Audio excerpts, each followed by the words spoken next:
Hey, welcome to Q&A, where you ask your questions on faith and life, and I do my best to give a biblical perspective. If you've got questions, you can jump over to slido.com, use the hashtag ALC23. Would love to hear from you. Well, let's jump into today's question.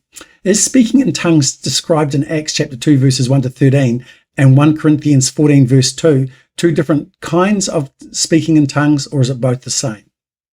Well, before I answer that, let me just, if you're not familiar, Acts chapter 2, that's about Pentecost, the birth of the church, and Luke, who wrote the book of Acts, records how when the Holy Spirit was given to birth the church, it came down like tongues of fire, settled on people, and the outworking of that was they spoke in tongues. Those that first Pentecost there, when this happened, there was about 16 different languages represented as people came together, and that he says that they could understand one another, they could speak one another's language, and so forth.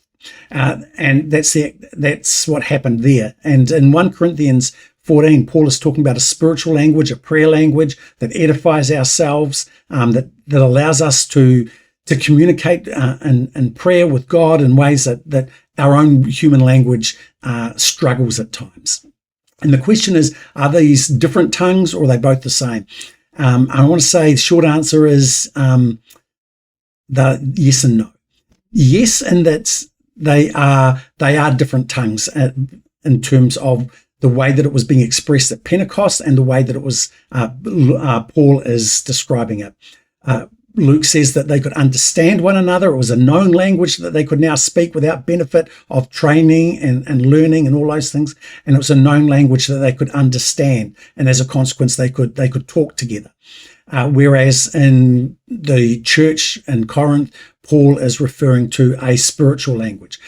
Having said that, they're both the same in that both Paul and Luke connect the gift of tongues directly with the working of the Holy Spirit, along with the ability to interpret or to understand. So even though both examples are different expressions of the gift of tongues, it's the same Holy Spirit working to release the gift in different ways.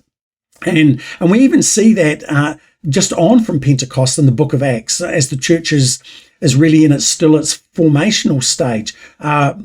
Pentecost, in terms of the gift of tongues, isn't an isolated incident. In Acts chapter 10, where at this stage the church is largely Jewish converts still, and Peter is up on a rooftop praying, and he has this vision of a blanket let down with different kinds of meats, and they're unclean, and he's told to eat, and he says, "No, Lord, I would not eat." And God tells him what he's made clean is to accept.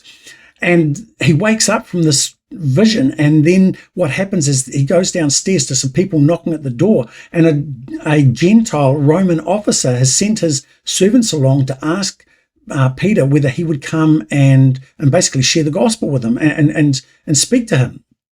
And so Peter goes along, now recognizing that this is what God was saying, that, hey, the Gentiles are a part of my plan. What you call unclean, I call clean through what's happened on the cross. So he goes along, and we read in verse 44 that as he's been preaching the gospel to and sharing what's happened with Cornelius and his family as soldiers and that are gathered there, it says that verse 44, let me bring it up. Even as Peter was saying these things, the Holy Spirit fell upon all who were listening to the message. The Jewish believers who came with Peter were amazed that the gift of the Holy Spirit had been poured out on the Gentiles too, for they heard them speaking in other tongues and praising God. In other words, they could all understand the message of Peter. There was no problem. This wasn't another known language. It was a spiritual language. And they recognized that this was from God, from the Holy Spirit. So for them, it suggests that this was a normative thing now. So same Spirit, different expression in Acts chapter 2 to what we read in Acts chapter 10 to what we see in the outworking or the development of the church as it goes from strength to strength.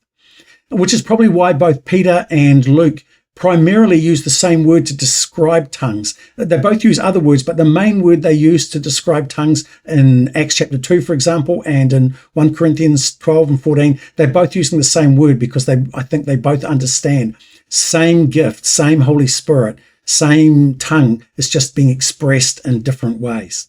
So I hope that clears that up for you. I hope it brings some clarity and gives you some understanding.